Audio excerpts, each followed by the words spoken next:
ఇది విషయం అఖిలం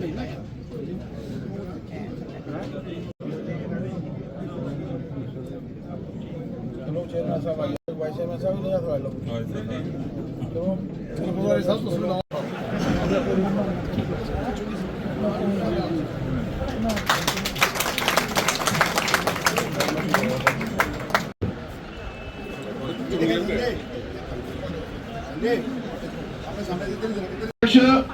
विक्रांत महाजन जी शर्मा जी को टुकड़ी पहनाकर प्रदेश अध्यक्ष श्री सीए जी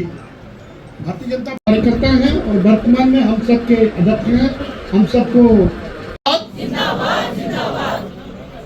आज के इस पद है और जिस तरीके से भारतीय जनता पार्टी ने इस देश में चुनावी राजनीति के लिए रिजर्वेशन दिया है, हृदय में होती है। शादी का काम हमने देखा है मंत्री बने 1 महीने के लिए बने, डॉन फ्रीडम कार्यकर्ता हैं, ग्राउंड जीरो के कार्यकर्ताओं कायल हूँ कि जिस तरीके से वो भारतीय जनता पार्टी के हर काम के ऊपर समर्पित भाव से करते हैं, ऐसे हमारे प्रदेश हुए हैं और इनका रूटीन का काम है। आज ऐसा है कि एक रूटीन बैठक, पार्टी के कार्यकर्ताओं के बीच में जाना, उनसे बातचीत करना, उनकी बातचीत सुनना, चुनावों के बाद, चुनाव जीतने के बाद, अध्यक्ष बनने के बाद छोटी बैठकों के तौर पर तो मैं यहाँ पर आया था, लेकिन पार्टी के वो 500 कार्यकर्ता जो किसी न किसी पद के ऊपर हैं या किसी न किसी पद के ऊपर रहे हैं, उन सभी 500 के लगभग कार्यकर्ताओं के साथ जिलाध्यक्षा आशा जी के साथ मिलकर बैठना हुआ है, जिसमें हमारे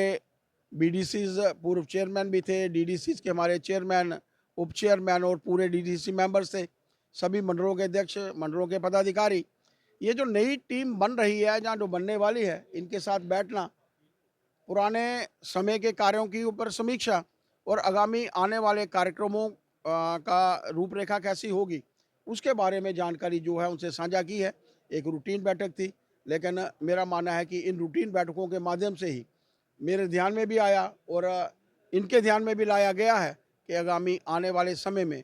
लोकल बॉडीज़ के चुनाव, पंचायतों के चुनाव, बीडीसीज़ के चुनाव, डीडीसीज़ के चुनाव कभी भी घोषित हो सकते हैं। पार्टी के कार्यकर्ताओं को इसके लिए भी कहा गया है कि वो तैयार रहें, ताकि आगामी आने वाले जो चुनाव हैं उसमें किसी भी किस्म का दिक्कत का सामना जो है वो नहीं करना पड़े। सर, मौजूदा समय में असेंबली चल रही है और सत्ता पक्ष जो सरकार है, नेशनल कॉन्फ्रेंस की और आपके भाजपा के भी जो विधायक है वहाँ पे मौजूद है, लेकिन लोगों का आरोप है कि जिन मुद्दों को आधार बनाकर लोगों ने जो वोट दिए थे, जो विधायक चुने थे, उन मुद्दों पर बातचीत नहीं हो रही है और खाली आरोप प्रत्यारोप का सिलसिला जो देखने को मिल रहा है, इसको क्या कहें? ऐसा है कि असेंबली अगर आप लोग वाच करें, मैं वाच करता हूं, क्योंकि मुझे जहां कहीं कमियां हमारे विधायकों के नाते होती हैं वो भी उनके ध्यान में लाना, और जो ज़रूरत होती है आगामी आने वाले समय में। मैं देख रहा था कि हमारे विधायक लगातार से उन मुद्दों के ऊपर, नेशनल कॉन्फ्रेंस ने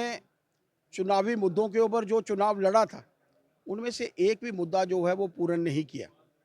बिजली के बिलों को लेकर था, आप सब ने देखा है, और जिस तरीके का वातावरण बनना चाहिए था, वो लोग ऐसे मुद्दों की तरफ अग्रसर हैं जो आज किसी भी तरीके से मायने नहीं रखते। वो जानते हैं 370 कभी वापस नहीं आ सकेगा, वो जानते हैं 35 से कभी वापस नहीं आ सकेगा, लेकिन सिर्फ लोगों की आंखों में धूल झोंकने के लिए वो कार्य कर रहे हैं। लेकिन यहाँ तक लोगों के कार्यों का प्रश्न है या उन मुद्दों का प्रश्न है जिनसे आम जनता जो है वो दुखी है, उन मुद्दों को लेकर हमारे विधायक जो हैं लगातार से बात अपनी जो है वो रख रहे हैं। यहाँ तक नौजवानों को सेटलमेंट का प्रश्न है, उसको लेकर भी हमारे विधायक रख रहे हैं, ड्रग्स को लेकर भी, और जो वातावरण आज ड्रग्स के कारण ख़राब हो रहा है उसको भी लेकर हमारे जितने भी